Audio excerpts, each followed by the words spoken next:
Hello and welcome to another video. It has been almost a year since I've done a book video.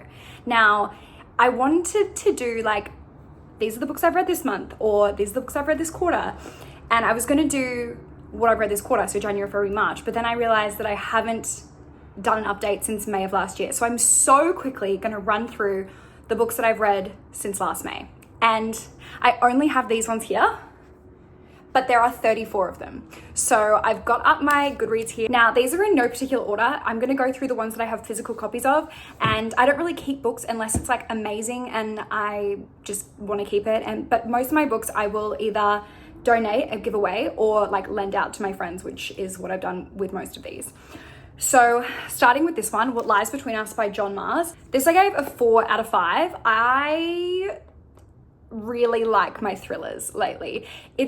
It's not scary as such, but like the twists and like the plot, it's pretty dark, and it's a bit violent, but like it's not too bad. But it's basically a daughter and a mother, and the daughter is holding the mother captive, and it's just like, it's pretty wild actually. Like the ending of this as well, like got me really good. So like I gave this a 4 out of 5. My year of rest and relaxation. Now I am not a lit fic girl at all. Like I read Colleen Hoover, smart, like that's what I like. But this, who recommended this? I think it was Cameron from Girl Bookclub, which is easily my favorite like book talker. I get all my recommendations from her. It's kind of small, it's kind of a short read. Basically, it's like an unnamed protagonist and she's super privileged, and it's like early 2000s, I think, and she just is like, fuck it, I'm gonna take a year and do nothing but sleep. So she just like sees this really questionable psychiatrist who just gives her all of these pills, and she goes to sleep for like 3 days at a time, wakes up to eat, go to the bathroom, sleep again, and she just does that for a year. And like, it's really bizarre, and I totally get that this wouldn't be for everyone, but like I thoroughly enjoyed it. Good Material, Dolly Alderton. I love Dolly Alderton. She's easily one of my favorite authors of all time. She's coming to Australia. She's like touring around. I'm going with my girlfriends later this year. I'm so excited. Good Material, love this cover. Not my favorite of her books. It doesn't even come close to All the Things I Know About Love, because that's a 5 out of 5, right? I think I gave Good Material, did I give it a 4 or a 3? I give it a 3. It's good, but I think honestly it's because the protagonist is a man, and that's all I have to say about that. Dear Dolly. Now this is like not a book, it's not like a novel, it's nonfiction, and it's basically, she was like an agony aunt writing for a column, and she like just, people would write in and she would just reply. And so it's just like all of these little excerpts from like relationships, sex, friends, like all of these, and she just, oh, what's that? I got this from the library. Also, I'm a library girly now, so I'm no longer spending exorbitant amounts of money on books. So like, Dear Dolly, and then like she responds, and it's super entertaining, really cute. Again, not her best. I'd probably give it a 3 or a 4, but still really enjoyed. Making the Cut by Mohammed Khadra. I love medical nonfiction, usually like kind of like autobiographical, like tell me about your patients, tell me about your journey through like healthcare. And this was like amazing. Did I give it a 4 or a 5? I've got my Goodreads here. See, I read this flipping ages ago. I gave this a 5 out of 5. That's pretty crazy. This is a book that I won't give away, and I will probably come back and read. It reminds me a lot of like Henry Marsh and Atul Gawande, kind of like, highly recommend. Chef's kiss.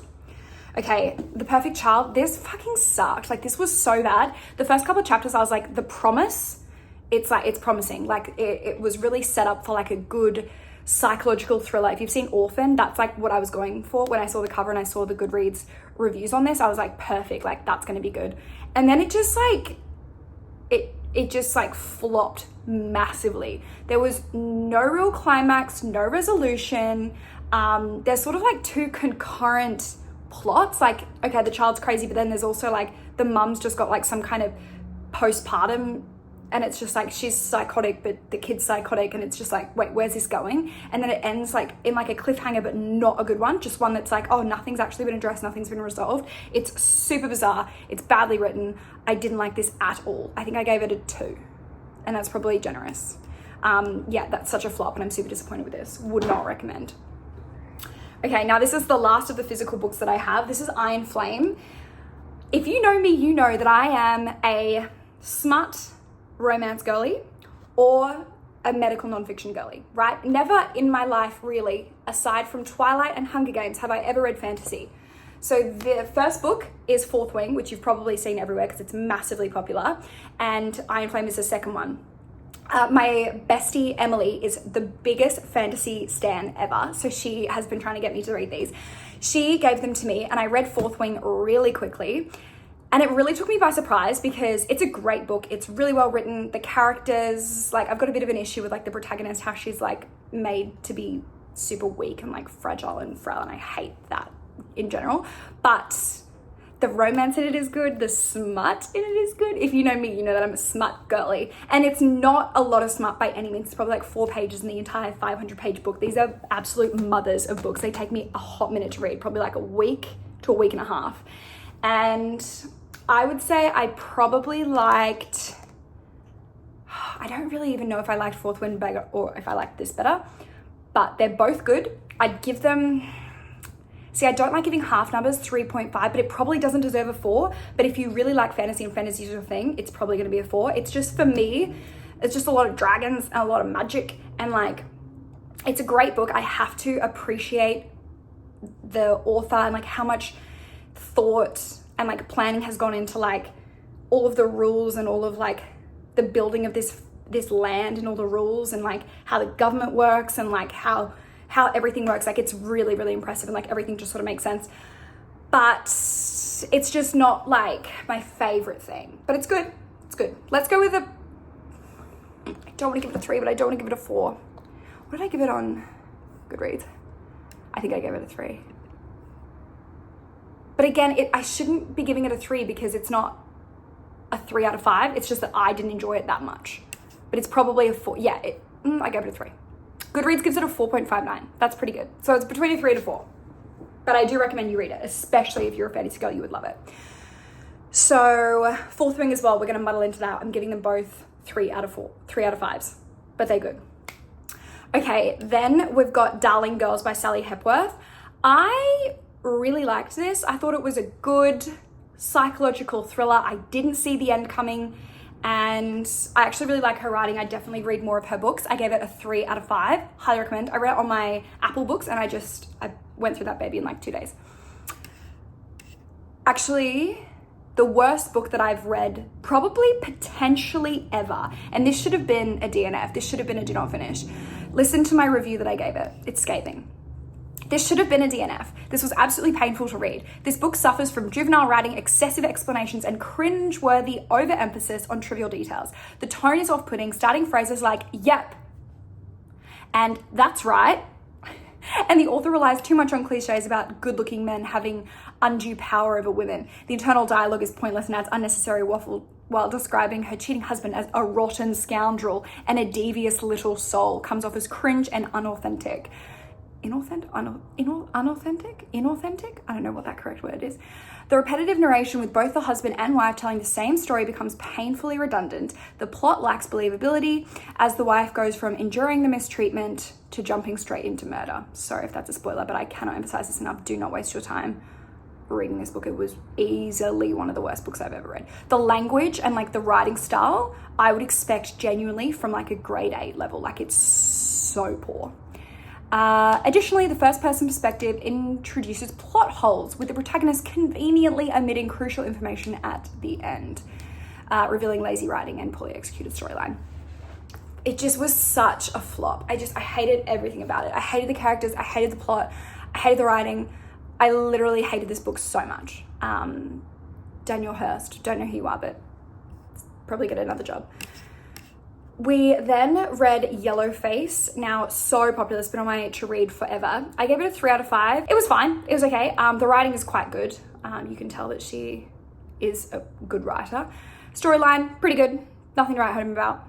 Would I recommend it? Maybe. Not my favorite. Not my least favorite. Everything I Know About Love, Dolly Alderton, I gave a 5 out of 5.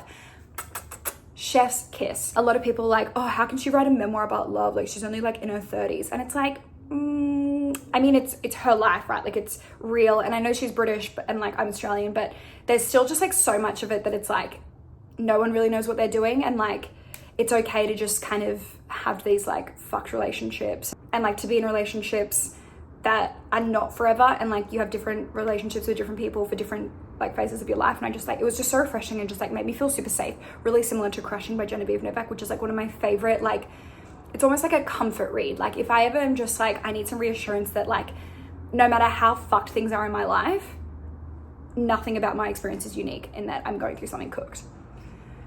I then read The Resilience Project by Hugh van Cuylenburg, who is an Australian. He's an ex-teacher, now he's like a motivational speaker. And it's, the whole thing is like finding happiness through gratitude, empathy, and mindfulness. I thought it was pretty good, actually. It's nonfiction. It's not really self-help, but it's just kind of like one of those reflective, like, oh, I should really count my blessings kind of books. And it like made you feel like, oh yeah, like seize the day, you know? So it was good, 4 out of 5. Would recommend if you're into nonfiction.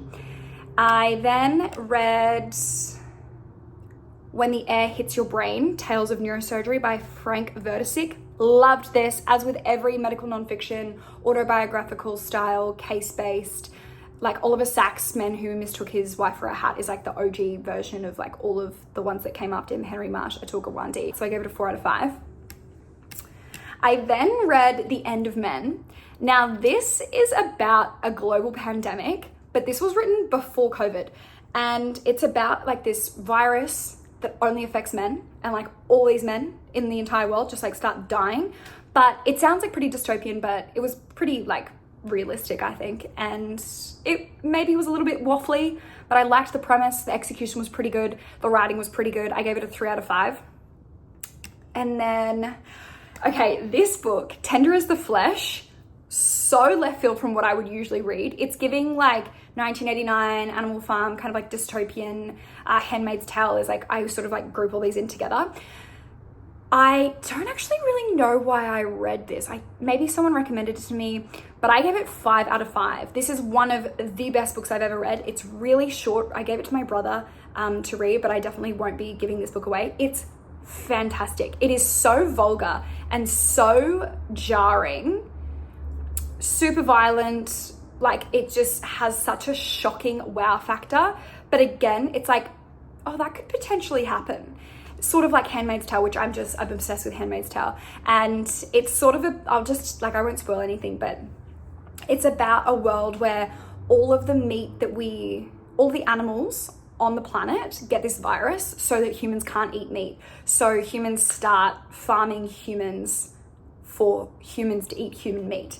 And as someone who's like raised a vegetarian, like it's just like the ethics of meat consumption, it's just like, whoa, loved it. The end got me so good. Like I would reread this book, highly recommend it. If you like something that's like kind of a bit scary and a bit gross, like chef's kiss. Would never ever in a million years think this type of book would be one of my favorites, but like loved it. Now this brings me to Caroline O'Donoghue's Promising Young Women. Not to be confused with Promising Young Women, which was adapted into the TV show or movie? TV show? Movie, can't remember. But about the rape. It's not about that one. This is about a woman and she has an affair with her boss, and I hated it. I really like Caroline O'Donoghue as a writer. I think her writing is good, but I just really, really didn't like the story. The plot is just, again, about viewing women through this lens of like pathetic, impressionable, like, I hated it. I found it the opposite of inspiring. I couldn't relate to her. My review on Goodreads is, her writing is fantastic, but I hated the story. It portrays women as naive, pathetic men pleasers who completely lose themselves physically and mentally. The opposite of inspiring. So yeah, that's literally what I just said. It has a 3.75 on Goodreads, but I gave it a 2. I wouldn't recommend it. It just didn't make me happy. It didn't make me feel good. So I would not recommend that. Now we've got, it's sort of a medical nonfiction, but not really. It's How the Pill Changes Everything, Your Brain on Birth Control. I was so skeptical about reading this because Sarah E. Hill, the author, is not a doctor. She is a PhD, she's a researcher, and she is interested in, is she anthropology technically?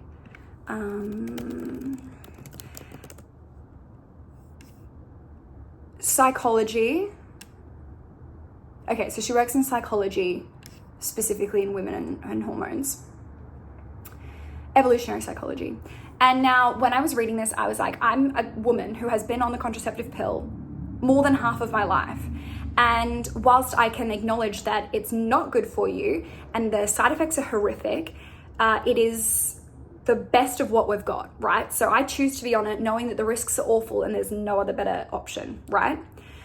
And so I was expecting this book to just be outlining all of the fucked things that the pill does, blood clots, all of the things, which I feel like I already somewhat understand. Like I know enough about the risks to be like, yeah, that's awful. And if there was an alternative, by all means, like give it to me. But I was really, really pleasantly surprised at how well she's like, yeah, it's awful, but at the same time, I owe all my life success, the fact that I went to school and got a PhD, to the pill, because if I didn't take the pill, I would have got pregnant and I wouldn't have been able to accomplish all the things that I've accomplished. So she's not shitting on the pill by any means. She's saying, this is awful, you should know about it. But at the same time, it's the best of what we've got. And I think she did a really good job. I think she did a really, really good job. I would reread this. I'd recommend it to everyone, really, not even just women. I think it's just such an interesting read. It basically like collates all of the peer-reviewed literature on women and hormones and their cycle and like applies it to all of these different evolutionary like biology scenarios. So like, for example, all these men were given like I don't even know what they use, like a pad or something under a woman's armpit that was there for a day, just like her natural BO and pheromones. And men were like, which smells the best to you? And sure enough, every single person chose the one where the woman was ovulating. And it's just like, we actually don't have that much control over our actions as we think we do, or like our preferences as we think we do. And like a lot of mate choice, whether you're on the contraceptive pill or you're not on the contraceptive pill, and it changes throughout your cycle. You're attracted to more feminine men, or, you know, more like short-term partnered men when you're in different phases of your cycle, and how that's completely sort of dulled when you're taking the pill. And I took the pill before I read the book. I'll continue to take the pill after I read the book. But again, it's just like knowledge that it was just so fascinating. Like I had to keep stopping reading and like message my mum, be like, did you know this? And yeah, highly, highly recommend. I gave it a 5 out of 5. It has a 4.08 out of 5 on Goodreads. I then read The Cassandra Complex. My girlfriend recommended this to me. I didn't love it. It's kind of Groundhog Day, girly pop, not even a drama, not even a romance. Oh, it's kind of a romance, but it's just like, it was fine. I gave it a 3, which might even be a little bit generous. It was just sort of non-significant in my mind. She had to keep living through the day with her boyfriend, who was no longer actually her boyfriend, but she needed to get like a different result. And like, it just didn't do it for me, really. I then read Holly Jackson's A Good Girl's Guide to Murder, and I really had in my mind that this was going to be Pretty Little Liars-esque, teeny bopper, kind of thriller drama. And it kind of was that. Like, she's in high school, and I tend to not really like teen dramas, but it was written pretty well. I gave it a 4 out of 5. I really liked the story. I think it was really well executed. There is a second book, and I have it, and I will read it eventually. I then read The Rachel Incident, which is one of my best friend Scarlett's favorite books, and so I was really excited, and it has a 4.12 out of 5 on Goodreads. I gave it a 3. I thought it was fine. Again, it's that sort of like shitstorm of someone else's life makes you feel better about your own circumstances. So it's sort of a comfort read in that regard. But again, I found it really hard to relate. And I think that's really important to me when I read a book. Like, I have to like think, oh yeah, I'd probably do that in that situation. But this was not really one of those books. So I just sort of like, I could take it or leave it. It was fine, not my favorite. I then read The Good Nurse by Charles Graeber, which is a true story. It's sort of like Dr. Death, but nurse version, and I loved it. Loved it. Gave it a 4 out of 5. Just so fascinating that he could get away with what he got away with for so long. Oh, incredible. The Nowhere Child, I gave a 4 out of 5. In my mind, I remember giving it a 3 out of 5. It was fine, by Christian White. I do really like Christian White. I really like his writing. He's one of the very few Australian authors that I actually like. It was sort of like a whodunit, but not scary, more like information gathering, collating, but it like was Australian, but also like set in the US. Not my favorite. Wild Place by Christian White is way better, in my opinion. I then read Losing Hope, which is Colleen Hoover, and it's the male protagonist's perspective of Hopeless is better. I wouldn't bother with Losing Hope. It's from his perspective, but it's the same story and it was kind of repetitive. I gave it a 3 out of 5. Emotional Female by Yumiko Kuroda. Loved. It's another one of these medical autobiographical non-fictions, but it's written by a woman.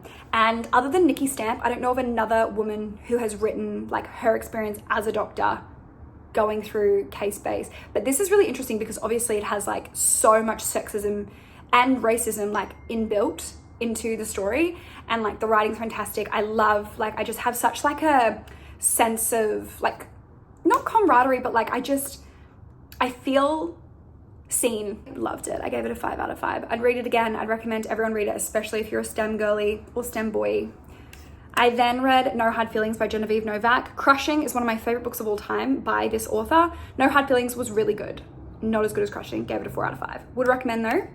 The Next Girl by Pip Drysdale. I gave it 2 out of 5. Could take it or leave it. Would not really recommend. Too Late by Colleen Hoover. Not her best, not her worst. 4 out of 5.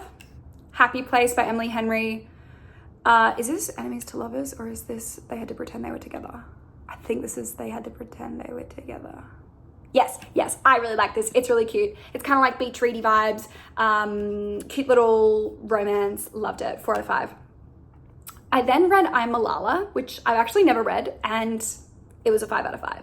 And I'm not just saying that because it's so well known and it's such an important book. It was like, I had to take some time away from this book because it was so heavy, and you're just like you feel like shit just for not appreciating what you have. Like nothing humbles you like this book. Highly recommend. Highly recommend. I then read Archer's Voice by Mia Sheridan. I gave this to my friend Emily, the fantasy book lover, and she DNF'd it. And I was like, what do you mean? I gave this book a 5 out of 5. I could not put it down. I finished it in one day. The smut in it is simply amazing. It's not really enemies to lovers. It's just sort of like strangers to lovers, but it's just, oh, I would reread this, I think, which is saying a lot considering it's fiction, but like, I really loved this book. Sharp Objects by Gillian Flynn. The twist in this was simply chef's kiss. I could not have seen it coming from a mile away. It's a little bit disturbing, I won't lie. I gave it a 3 out of 5. I remember it being way better in my head. I did watch the series afterwards, which has Amy Adams in it, and that's really good.